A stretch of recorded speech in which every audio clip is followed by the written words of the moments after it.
बात है। तो आज की इस चर्चा में हम उसी खोई हुई दुनिया यानी सिंधु घाटी सभ्यता का विस्तार से विश्लेषण कर रहे हैं। जिसे हड़प्पा सभ्यता भी कहा जाता है। हाँ, आज हमारा उद्देश्य ये समझना है कि कैसे इतने साल पहले एक सभ्यता ने आधुनिक शहरों जैसी वास्तुकला खड़ी कर ली थी।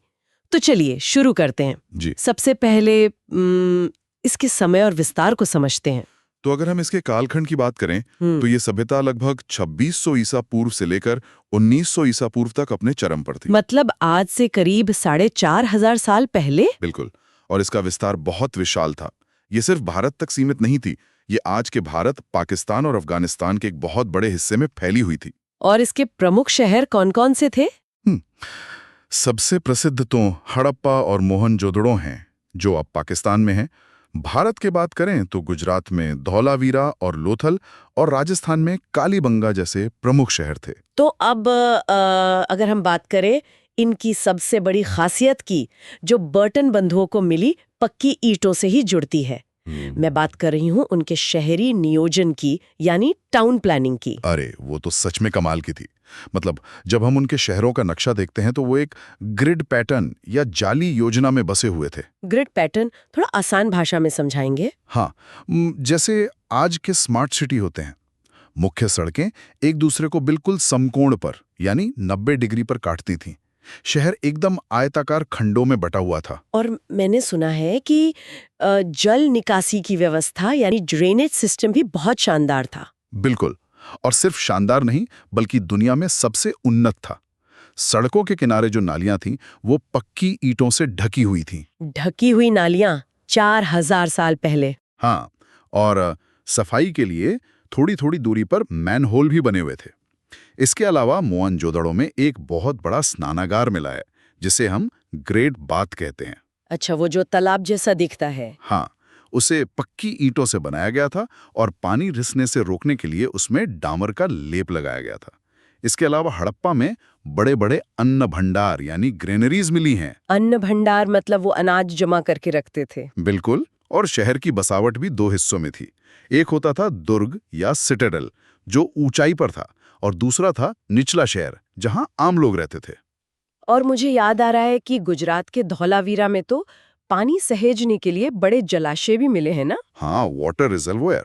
क्योंकि वहां सूखा पड़ता था तो उन्होंने बारिश का पानी बचाने का सिस्टम बना रखा था।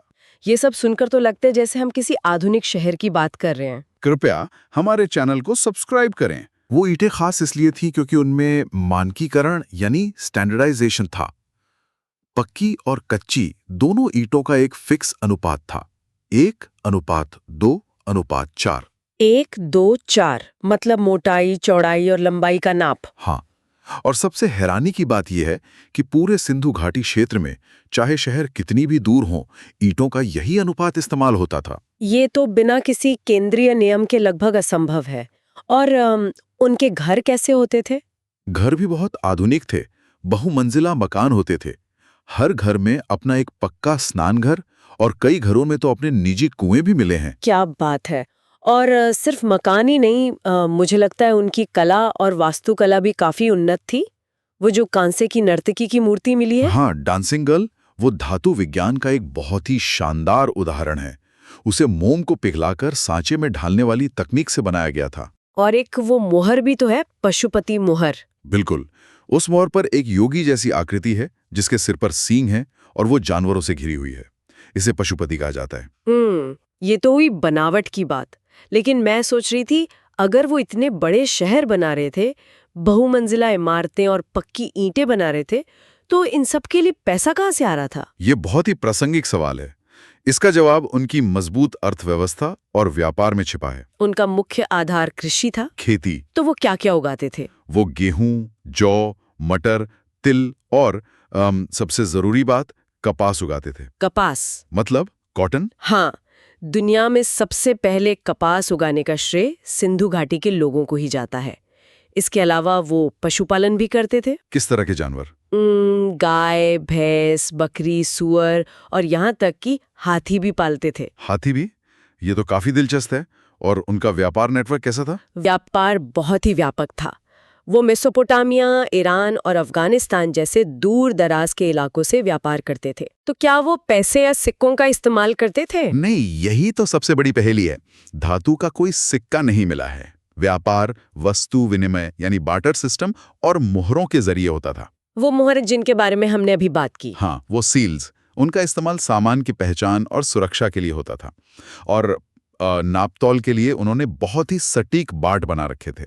अच्छा। हाँ, तौल की एक छोटी इकाई मिली है जिसे चेरानकी कहा जाता है।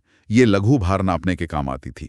मतलब वो वजन को लेकर बहुत ही सतर्क थे। कृपया हमारे चैनल को सब्सक्राइब करें। बिल्कुल, सब्सक्राइब करना ना भूलें। तो अर्थव्यवस्था से अब थोड़ा उनके सामाजिक जीवन की तरफ चलते हैं।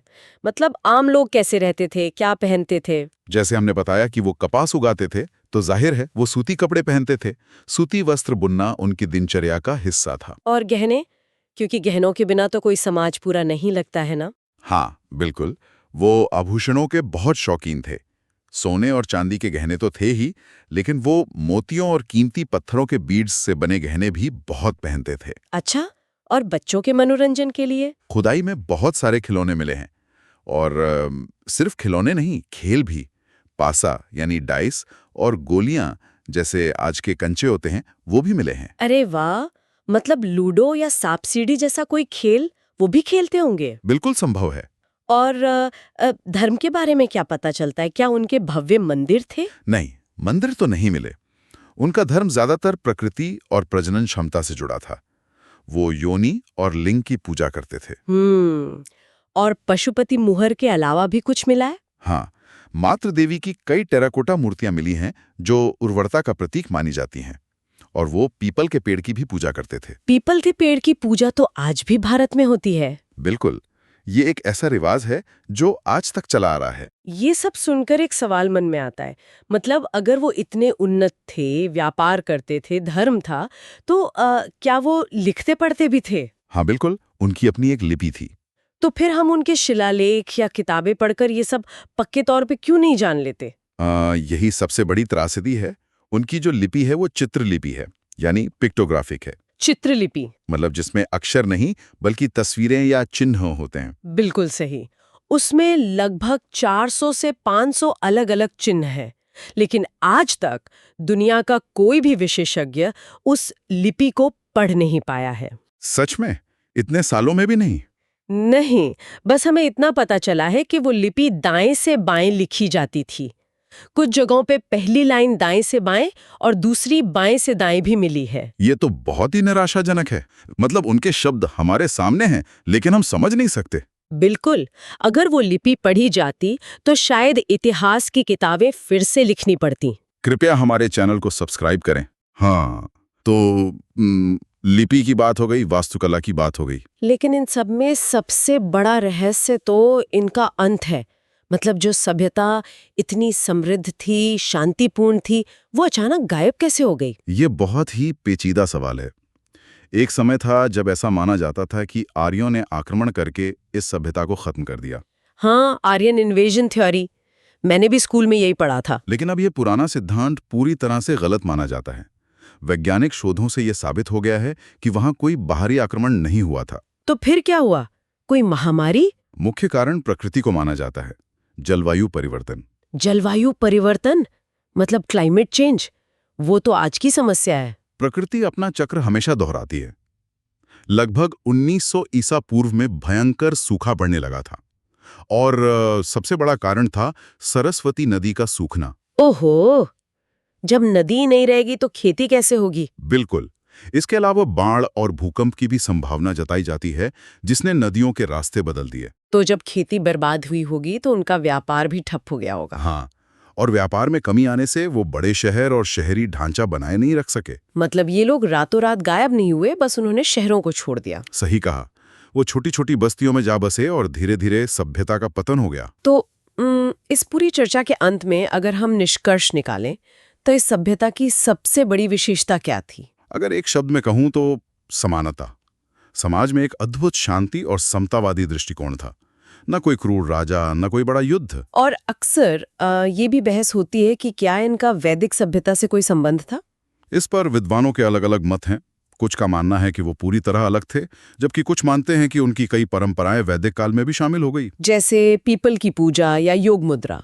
और आज के आधुनिक भारत के लिए इनकी क्या विरासत है? विरासत बहुत गहरी है, चाहे वो जल संरक्षण का महत्व हो या साफ सफाई। और हाँ, आनुवंशिक शोध बताते हैं कि उनका खून, उनका डीएनए आज भी हमारे भीतर मौजूद है। मतलब वो कभी पूरी तरह विलुप्त नहीं हुए, वो बस हमारे अंदर समा गए। है ना कमाल की बात? बिल्कुल। तो श्रोताओं, आज के लिए बस इतना ही। कृपया हमारे चैनल को सब्सक्राइब करें। धन्यवाद।